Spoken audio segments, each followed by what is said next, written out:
Hello, this is Wmpyr back with another explanation video.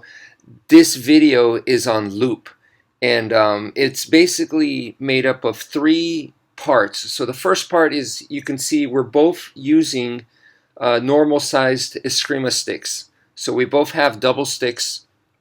And then the second video is going to be using, one of us, the defender, is going to be using shorter double sticks. And then the third video, the final part, the final section of this video, going to be using a defense bag. So you're using a bag for self-defense. And normally what we do is the attacker is going to be using a training knife at that point. But in this video, we didn't do that. You could change things up here and there. But the main idea is went from normal size double sticks, normal as in for Kali, Escrima, Arnis, and then going to shorter size double sticks, and then finally to the defense bag. Okay, so this is basically based off of the force-to-force block. All right, and the force-to-force block was something that was taught to me when I was training in Arnis back in 1990, and honestly, it wasn't emphasized. There was nothing special about this technique until one day, for me, it clicked, and I was like, this is possibly the most important technique that you'll ever learn.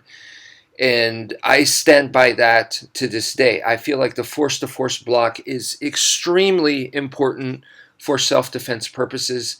And so I decided, if it's that important, we need to get repetition. So I decided to make it into a partner drill, and that's what I did. In Filipino martial arts, we are known for doing a lot of partner drills. Partner drills is a big part of our training.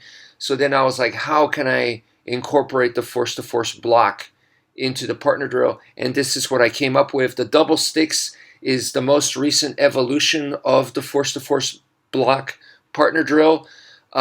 Simply because I like this double sticks, because your hand grip, the position when you're holding double sticks, and then you're doing the force-to-force block, you kind of position your hands closer together, which is similar to holding a defense bag, as you can see right here. It's almost like I am holding two sticks, but much shorter, and that's why we go from normal size to the shorter stick and then to the defense bag. So it's a logical progression there, but at the end of the day, we're just trying to get this technique down, get this skill down, so that we could use it in a real life self-defense situation.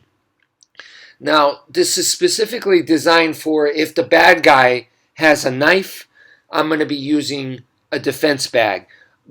But it doesn't have to be that way. Okay, they could be empty-handed, or they could have a steel pipe. They could have some other kind of weapon, and I'm going to be using the defense bag to protect myself.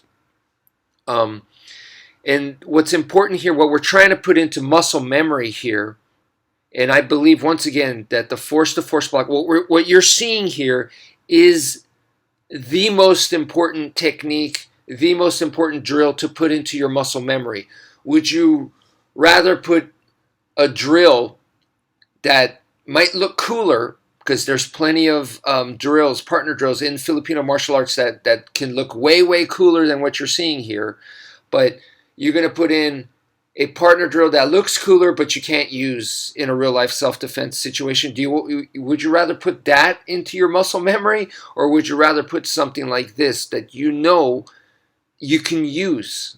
You're going to have a much better chance of pulling off and actually using, and it's much more simple to understand, direct going from training and going into application. It is almost a direct path. It's like, oh, okay, this is how I'm going to use it. It's clear to understand. There's no, how come we don't see it in full contact? How come? Because you do see this. This is what I call, instead of fighting skills, this is survival skills. And there is a time, even in combat sports, there is a time where a fighter may need to survive. Now, if they do that the whole time, they're not trained that way, and that's not going to help them have a career in fighting as a professional fighter. So But there are bits and pieces where you do see that in there. But it is very, very direct. Okay, you can see it's very obvious when a fighter he's just trying to survive and get out of there because they got caught and they're still not knocked out yet and they're just running basically. So this is much, much closer to that.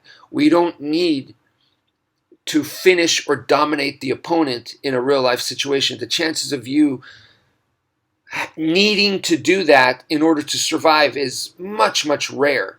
The more higher probability is just survive and escape. So that's what this is. If you notice, every time I block, the goal here is to move back. It's not block and move in to attack. It's block to move away. And that's what we're trying to put into muscle memory. Move away so that you can get away and survive. So once again, this to me is a game changer, and I've been doing my best on my YouTube channel to spread this to you guys, and hopefully you guys that train Filipino martial arts or interested in Filipino martial arts will add this to your curriculum. I feel once again that this is the most important thing to put into your muscle memory. So that's it for now. Thank you for viewing, and take care, folks.